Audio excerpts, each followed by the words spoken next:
News today, big time rain event happening right now in Southern California, but things are actually going to evolve through the day today. We get into snow coming down in elevation, we get into wind, plus we have all of this, 2 to 3 inches of rain, especially hard hit this time will be Southern California. This latest atmospheric river is actually pointed down towards that direction and really even northern Mexico. Let me go back real quick here. I want to show you this. So you see how this moisture is really down here into the Baja of California, Southern California. That's where the peak of the moisture is. But the upper level low is up there off the coast of the Bay Area, and there's several surface low pressures. So there's a lot of complexity when it comes to this forecast out here, why we're getting some rain that's heavy already and why it actually will get heavier as we go through today. We've got rain moving onshore. We've got the moisture coming onshore, watching this low kind of swing in this cold front as we see this sitting off the coast of the Bay Area in California. So we're going to be watching for some tough weather out there. Snow levels will be coming down.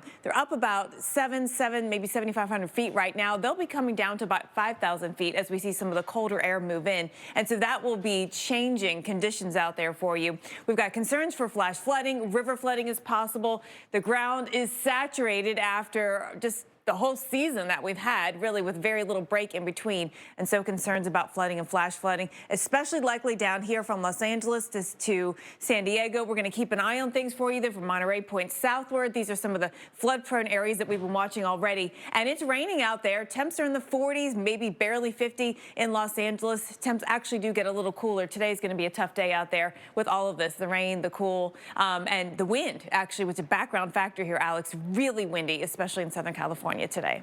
And of course, we're going to watch. Is a concern, as you know. So let's talk more about that. Yeah, we've got concerns out there for very heavy rainfall coming in on top of saturated soil. So that's part of the problem. We've got rain out there that will be heavy at times in areas that have already seen rain heavy at times, like across portions of Arkansas. I mean, you guys have had a tough start to the year, right? Between rain and storms, both. Periods of heavy rain coming on in. And we've got that risk of rain from southeast Missouri through southern Illinois, right into southern Indiana, right along the Ohio River. We've got Cincinnati at play there as well. Repeated rounds of rain. And Greg talked about it with the risk, of storms and potential severe weather. We're also going to see this heavy rain as a big concern and pretty widespread. Just zooming into Indianapolis, and you're not getting the worst of it, but you can see how much rain we've got coming our way. Easily more than 2 inches of rainfall. Starts on Wednesday, continues on Thursday, the wettest day, but Friday, no slouch either, with nearly an inch of rain in the forecast and more to the south especially. So we're already starting on a rainy note, and it's not Wednesday. No, it's Tuesday. So it's not even Wednesday when sort of the big event gets going and we get more rain. So already have rain out there. Memphis, we have rain for you. Springfield, Missouri, it's raining. Let's track this and show you how things play out today. A few more showers into Arkansas, maybe northeast Texas. This evening, we're going to watch Kentucky. Then you see on Wednesday how we get more rain pushing in, stretching across Tennessee up into Kentucky. Rainfall into Missouri, Illinois as well. Then we get into Wednesday night. Now we've got our northern system coming down. We've got the moisture coming up, and so this is just going to be a recipe for getting concerns out here for rain and potential for flash flooding. So this is going to be a talking point through the weekend. We'll be watching for that. Where should I sit? Please sit right here. Oh, right there. here. Where do you want her? Here we go. Wherever she sits, she's very welcome. Sorry, guys. I was like, I don't know. There's 2 spots. Do I sit Take between your you pick. guys? Yes. I just want to point out that you made a really good point, Jen. The fact that we have this frontal zone for Wednesday and Thursday not moving much, that's going to be where the severe weather is, but it's also going to be where the flooding threat is. And that's kind of more of the issue, I think, for us on Wednesday and Thursday. Yeah. It's not until Friday that the more significant severe weather, I think, really kicks in. We need to move this discussion because we need a bigger one about it. But just you rarely see severe weather and flooding at the very same time, right? Because there's different things happening. But this week we could have some of those circumstances. Yeah, I agree. That's a good point. Okay, yesterday we were talking about seaweed. Alex, you missed the discussion. I did miss it. Yeah, it was a really good interview that we had with Brian LaPointe, Dr. Brian LaPointe, about the sargassum out there, the seaweed, and how it could impact our shores. And it's dangerous, actually. And we asked people, is it going to change your vacation? It would change mine. A sign of spring, 1. Look right here, one daffodil. But no, there's lots of signs of spring out there, actually, and we want to walk through some of the things that we need to think about, some of the questions you have when it comes to what is this spring going to be like. So let's start off first with our temperatures. So looking ahead to, or looking back, I should say first, then we'll look ahead. Looking back to our temperatures, we had a really warm winter. I don't have to tell you that. You felt it. You lived it across the east, especially into the northeast, parts of the Ohio Valley. We had a record warmest winter, actually, on record. And you look at places like Atlanta, Nashville, Charlotte. Now that we're in March, you're thinking, gosh, it felt warmer in winter. Well, when you at least look at February, it was. So far to date, March has been cooler than February.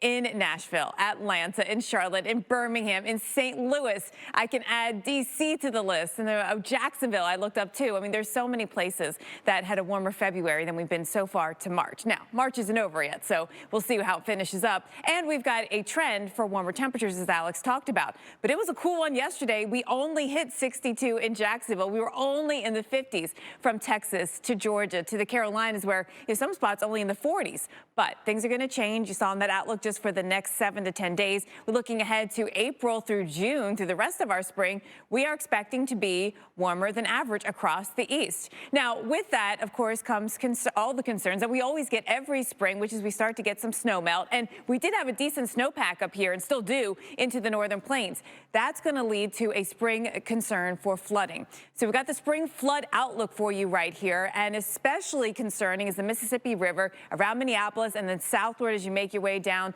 through running next to Iowa, Illinois here. That's the zone to watch for that concern for flooding.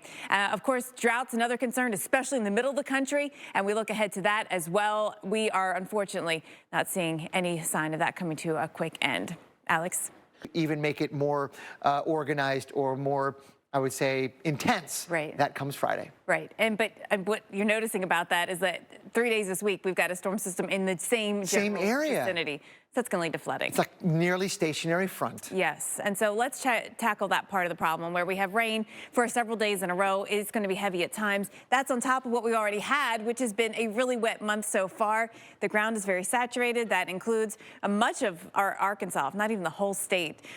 We've got a lot of the southeast. We go up into the Ohio Valley, and that happens to be where it's going to be part of the story. I'll play this out talking about these rounds of rain that we're going to be watching. It's an endless cycle. The same spot's getting it, the other spot's not. Like into, we still need rain in western Kansas and parts of even Oklahoma, where the drought is still in place there. Yeah, when I was trying to draw the position of the weather systems tomorrow night and Thursday.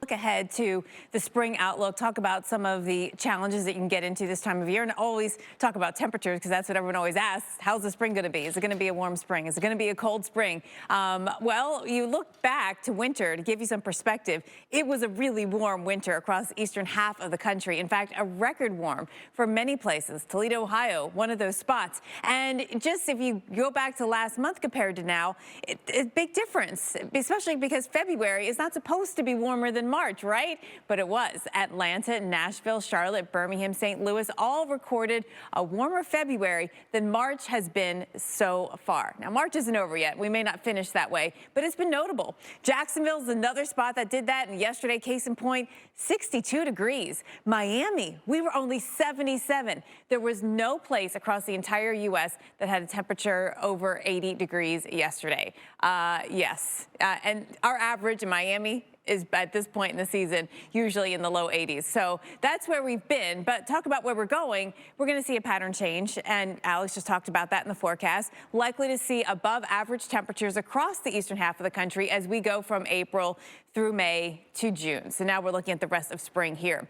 Let's talk about the flooding concerns. That's something that we analyze every year in the springtime. What is the spring flood outlook? Well, the potential is there, especially watching along the Mississippi River, as we see a couple of areas from Minnesota, then moving along that state line through Minnesota to Wisconsin, moving down here into Missouri, even Illinois. Those concerns with the snowpack to the north, with all the moisture that we've had this winter, those are all areas that you need to be concerned about for spring flooding. And then when it comes to the drought, this area is likely actually to get worse when it comes to the drought when you look at that spring outlook here, unfortunately, across the Central Plains. Not good for agriculture, Alex.